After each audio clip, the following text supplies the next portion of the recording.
और सिर्फ पाकिस्तान नहीं, उन्होंने इराक में, शाम में, वहाँ पे भी उन्होंने स्ट्राइक्स की और पाकिस्तान ने ज़बरदस्त उसका जवाब दिया है।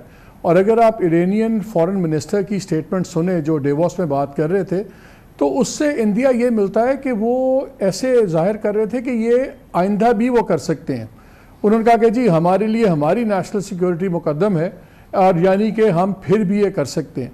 सो ये बड़ी ही ख़तरनाक सिचुएशन है। ईरान मसल्स फ्लेक्स नहीं है, हमें 3 लाख कम से कम फौजी और सिक्योरिटी एहलकार चाहिए, उनकी कमी का सामना है। और फिर इंटरनल जो इस वक्त स्ट्राइफ की सूरत।